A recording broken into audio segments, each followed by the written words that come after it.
Good morning. Long time no see mga dre. So ito pa rin tayo, no? Biyahe tayo sa Grab. Bago tayo umalis sa bahay, nag-online na ako kay Joyride saka kay Grab. Ito yung first booking natin papuntang Philinvest. Bale hindi ko pa tinitingnan kung saan yung drop off nito, pero siguro dito lang yan kasi medyo mura lang eh. Mas okay nga sa akin eh pagkabiyahe natin sa umaga, malayo kagad yung matatanggap nating booking. Kasi medyo maaga pa, no, para mamaya eksakto mga alas 4, alas 5 pwede na tayo mag-set destination. Ito naman sa ganong oras medyo nakarami na tayo ng biyahe. Hindi umabot to. Ay, kaya minsan nagka-traffic dito sa Marcos Highway dahil sa pag-U-turn ng mga ganyang sasakyan, no, malalaki, mga truck. Minsan sunod-sunod yan. So umaga pa naman, no. Time check tayo, 8:57. Kita-kits lang tayo dun mga dre sa pick up natin. Good morning nga pala. All goods. Medyo may build up na dito sa kanan, Nakapasok na ako sa Town and Country. Subukan ko bigay sa guard yung ID natin sa Uber. Balikan na lang daw natin. Alam ko may dalawang ID pa ako sa bahay na Uber. Tatago natin yun kahit wala na si Uber. Yun na lang gagamitin ko sa pagbigay-bigay ng mga pagpasok ng mga subdivision. Marami na rin ako ID na nawawala, no? Magbigay ng mga ID sa mga subdivision. Nakakaligtaan ko, ewan ko. Siguro sa kakamadali. Yung sa SM nga hindi ko pa nakukuha eh. Doon pa siguro ID ko. Binibigay naman silang kapalit ng ID, no? Okay, na drop off na natin. Ito yung booking natin. Dito sa Toyota Rush, para may lumalagit-ngit dito sa ayun, no? Ewan ko narinig nyo yun. Pero hindi naman madalas. Ayun, no? Parang siguro sa upuan yun may naiipit. Ayun, no? Bali nawalan pa tayo ng internet, no? Naka-arrive lang natin dito sa bandang Blue Wave to, Siena Towers. Ito yung pangalawang booking natin. Marikina natin na drop off. Medyo hassle lang yung nangyari. Nawalan tayo ng internet. May booking tayo. Ito yung pangatlo natin. Pangatlong booking natin. 550 meters lang. Lapit na, dito lang sa kanto yun. Kaliwa natin, kantong-kanto. High precision diagnostic building na to sa may kanto. Himala dito sa Marikina. Okay, ang daming booking dito Hindi na tayo lumalayo dito. Malamang ito lalayo tayo dito kasi 200 plus na yung ipit-ipit yung mga sasakyan dito Dapat to lagyan kaya ng stoplight na pick up natin. Okay, kaka-arrive lang natin dito sa Katipunan. Lobat pa rin yung natin, 2%. Hindi ko alam pa paano i-charge ng to. Saglitin lang muna natin. Check natin kung ano nangyayari dito sa natin. Tagal charge. So andun tayo sa kabilang side ng hospital. Medyo malayo pala yung U-turn dito. Quirino Memorial Medical Center. Nasa kabilang side tayo. Nasa 1.8 kilometer pala yung tatakboy natin.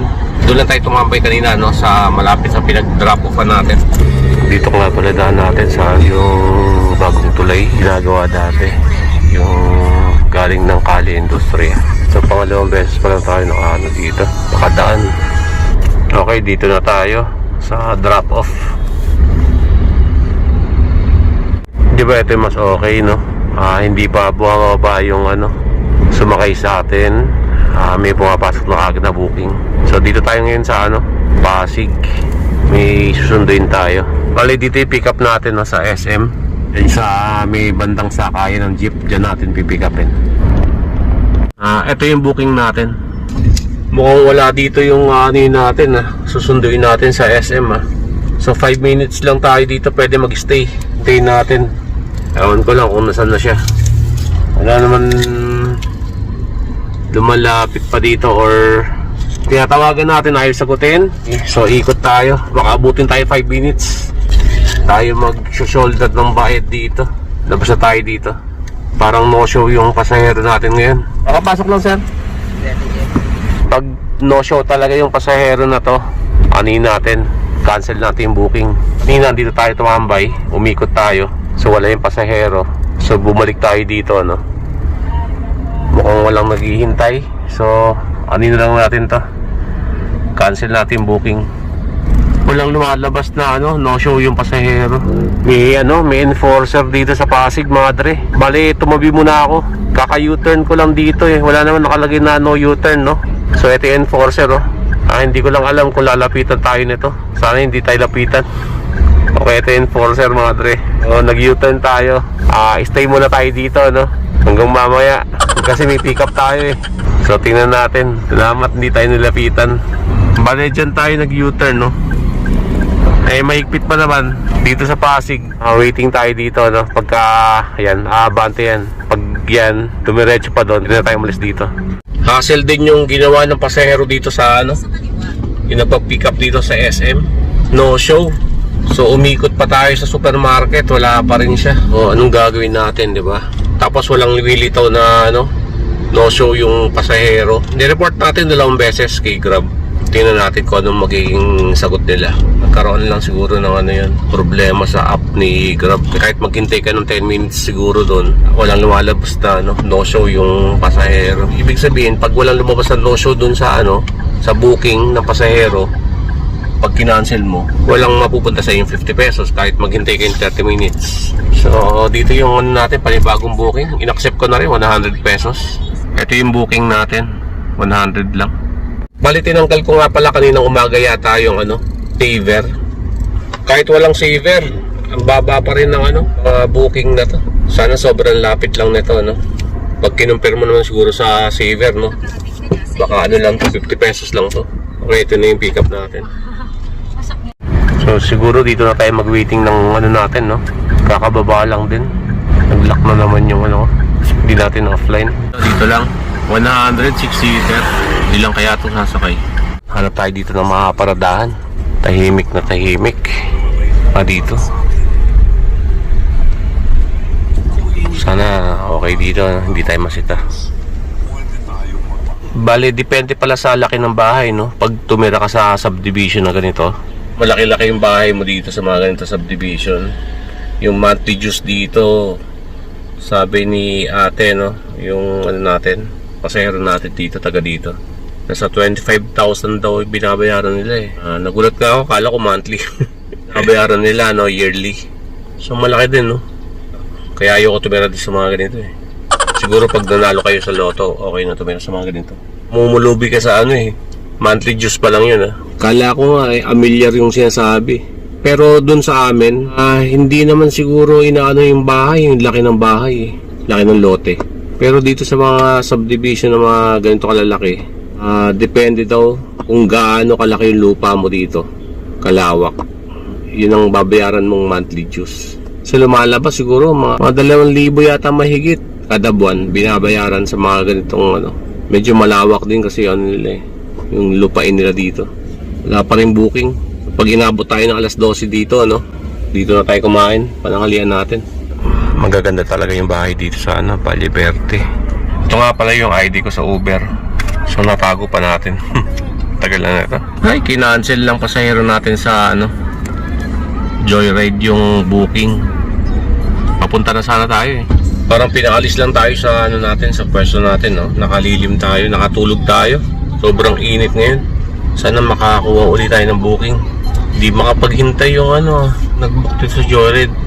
So bagay, mas okay na rin yun na i-cancel yung booking kesa no-show yung pasahero, pagpunta natin doon tapos walang papakita. So iba tayo ng pwesto. 12:48. Kain muna siguro tayo. Pero pag may pumasok na booking, yun natin? Sunduin natin. May booking na tayo kay Grab. Mamaya na tayo kakain. Pagka drop off nito, doon na tayo kumain. Tinanggal ko yung saver kaninang umaga pa. So, okay naman, may mga booking naman pumapasok. Kaso nga lang, sunod-sunod. Maganda na rin yung pwesto ng mga Dunkin yan. Ewan ko lang kung napupuno nila yan. Dito kasi sa Shell, alam ko dito yung tayo ng mga papuntang south. Yung mga babiyahe. Nakikita ako dyan naghihintay yung mga big bike. Muro dito sila tumatambay. Kain muna tayo. Kakababa lang ng pasahero natin, So yung ulam natin ngayon, Munggo Tuesday. Parang kulang yung kanin natin,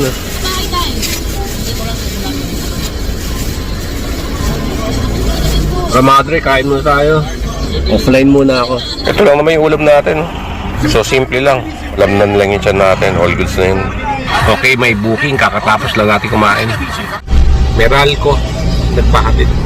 Hanap na naman tayo mga tatambayan. Wala pang pumapasok na booking. Dito tayo sa St. Paul. Nagagawi tayo dito sa Meralco. Dito tayo tumatambay. Nakahilera tayo sa mga nakatambay. Pahinga muna tayo. Maya-maya ng konti may booking na tayo. Dalawa na on sa atin, Joyride saka Grab. Bale, dito muna tayo magmumuni-muni, no? Dito tayo ngayon sa loob ng St. Paul. Yung pick up natin sa preschool. Pababa nga ba yan, ha? Patingin. Okay.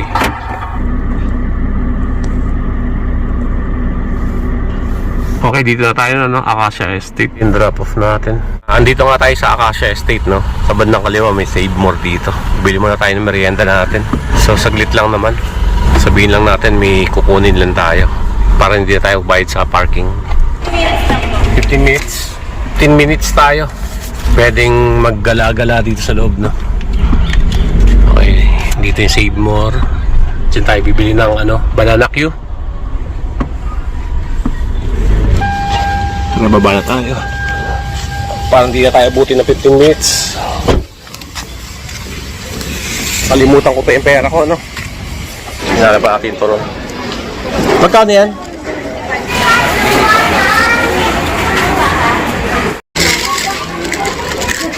Bilis. 15 minutes lang.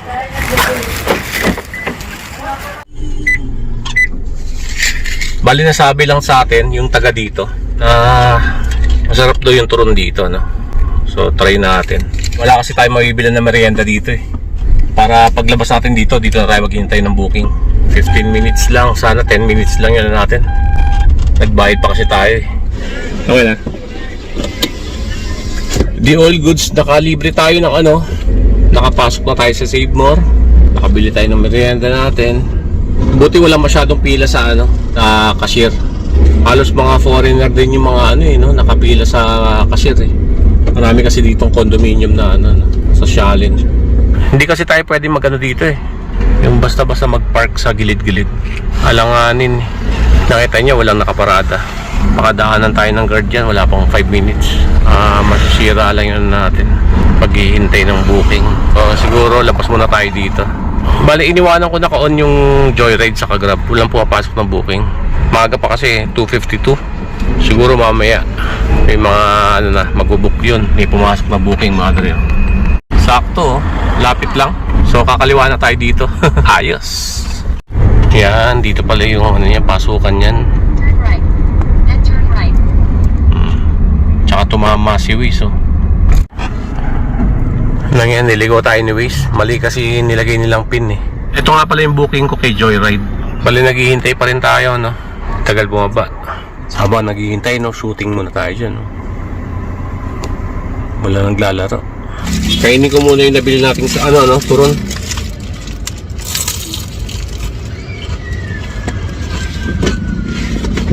Nawala tayo ng internet kasi may pumasok na booking. Tapos pag-arrive natin, doon tayo naturon ng internet. Pag-arrive ko naman, nawala na yung booking. Siguro kinancel na yun. Makakala niya hindi tayo ma-under, no? Yun ang problema natin eh. Pag nawalan tayo ng internet, pag-arrive natin sa pick up, no? Nawala yung booking. Sayang yung booking, sayang yung gasolina natin. So ngayon, waiting tayo ng booking dito.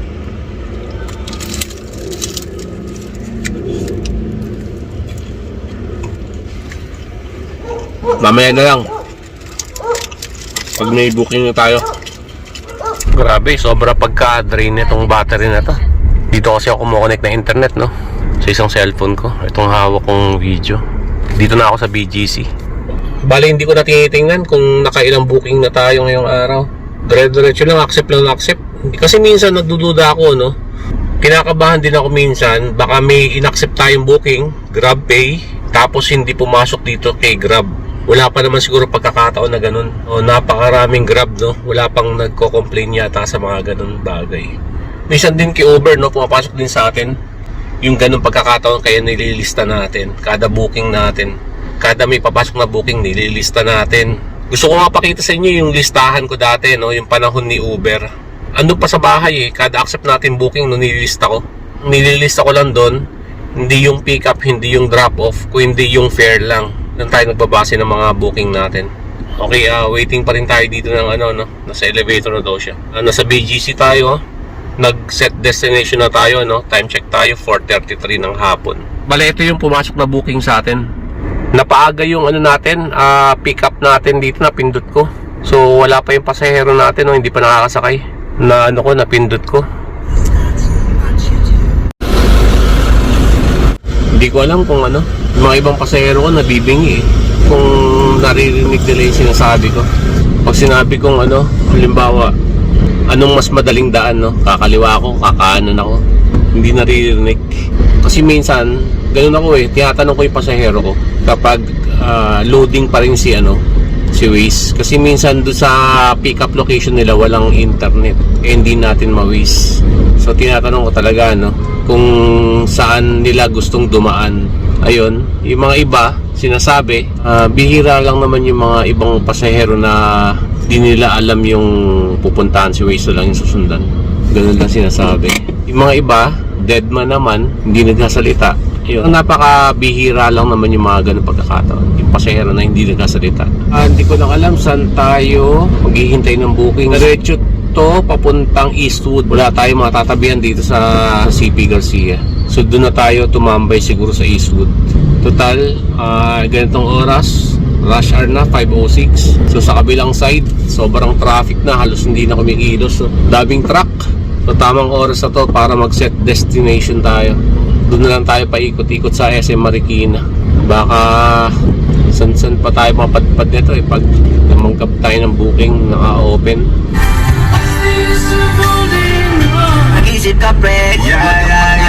Dito na tayo sa Eastwood. Di tayo nakakuha ng booking, walang pumapasok kanina. Binaybay natin si CP Garcia, no? Hindi ko alam kung makakakuha tayo ng booking dito papuntang Marikina. Doon tayo tumambay sa SM Marikina. Medyo malapit na rin yun dito. Eastwood tayo yun. Pag may lumapit na guard sa atin dito. Dito po si tumambay rin dito. May mga nanihita rin. Napansin ko rin walang mga nakaparada dito na mga lang, joyride pa isa-isa lang. Ayun na mga dre, oh. Palapit ng palapit yung guard. Palapitin pa natin. So yung isang motor sa likod natin nasita na, papunta na yan dito. Tayo na next papalisin yan. Himala, hindi tayo pinaalis Kanina mga dre, dito tayo nagkatid sa Sunday's Cafe Restaurant sa Marikina. Tapos ngayon, dito naman yung pick up natin, 850 premium gas natin. Dito tayo mga dre, time check tayo, 7:42 PM. Maraming salamat. Magkita-kita po ulit tayo sa kalsada sa susunod na araw. Ingat po kayo lahat. God bless po sa inyo lahat. All goods lang. Maya ng konti mga dre, papakita ko sa inyo yung kita natin ngayong araw. At tayong biyahe kay Joyride. Kinancel kasi yung biyahe natin kay Joyride eh. So 0 tayo kay Joyride. Ay, naka 13 bookings tayo kay Grab. Ito lang yung nakayanan natin ngayon araw mga dre na biyahe. 2,385. Tapos nagpagas tayo ng 850 pesos na premium. Yun lang. Ayan may pa-shoutout. Lang yan, inaabangan pala ako nito sa Marcos Highway